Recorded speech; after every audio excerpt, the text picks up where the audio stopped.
Greece, I would say, despite the geopolitical and also the economic challenges that the world has been facing, has remained focused on delivering progress in our climate goals and our energy transition.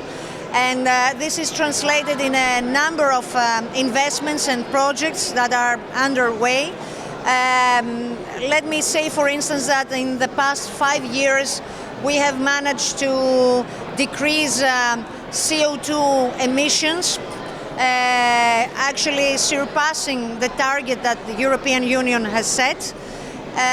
We have also managed to reduce from our energy mix, especially the electricity mix, our lignite use. So now it has been reduced to 7 to 8%, and the target is to phase out completely by 2028. And today, Greece has become a world leader in terms of renewables investments in photovoltaics and wind as well. So currently, almost 57% of our electricity production is coming from renewables. That didn't happen accidentally, I would say. It has happened because we have implemented a number of policies and measures in the past 5 years to create an investment environment that would attract investments in the renewable sector. And thanks to that, today we are in a position to have our electricity production coming from renewables with the target of getting to 75%, almost 80% by 2030. So we will continue implementing our green agenda, focusing a lot on renewables, on energy efficiency. We need to decarbonize our energy mix more by focusing on buildings as well, on making more energy efficient the sector of transport and buildings as well. And also the aspiration, which is not an aspiration, I think it's an ongoing progress, is Greece to become an exporter of green energy, and not only coming from our domestic sources, but also from Africa, from Middle East. So we build a lot on electricity interconnections, international interconnections.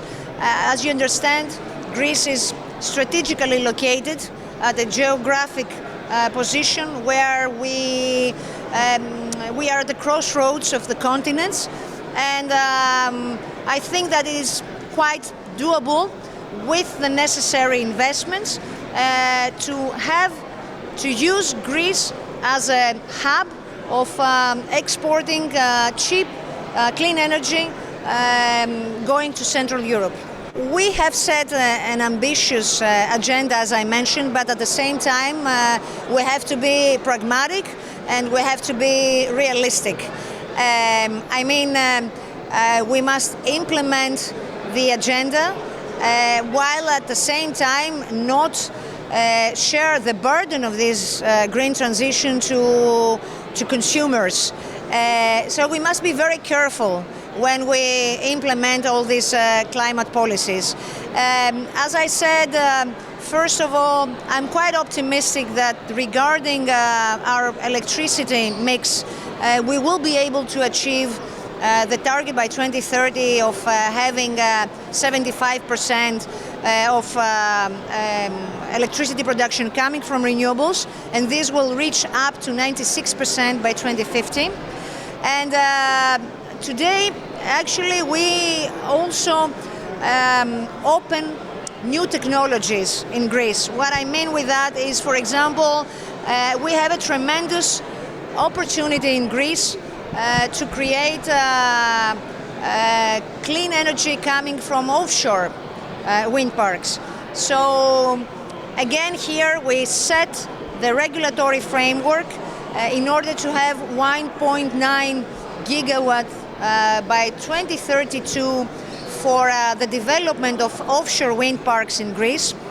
Greece has a huge wind potential when we talk about offshore, and it's a unique opportunity for the country to create not just the production of electricity coming from offshore, but also to create a whole supply chain in this sector, create jobs, create the necessary infrastructure, and why not serve as a Mediterranean hub for the region.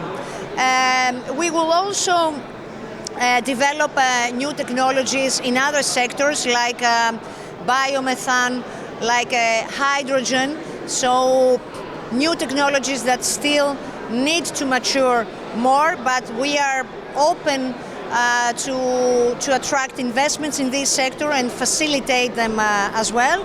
And we have a huge investment plan regarding interconnections, domestic interconnections. All Greek islands, non-interconnected, should be and will be interconnected by 2030, 2032. We have a 5 billion business plan for interconnections, and at the same time we build synergies and partnerships with other countries, with Saudi Arabia, for instance, to interconnect our systems, with Egypt as well. So we proceed with a number of projects that have a strategic importance for the country to enhance the energy security, not just for Greece, but for the whole region.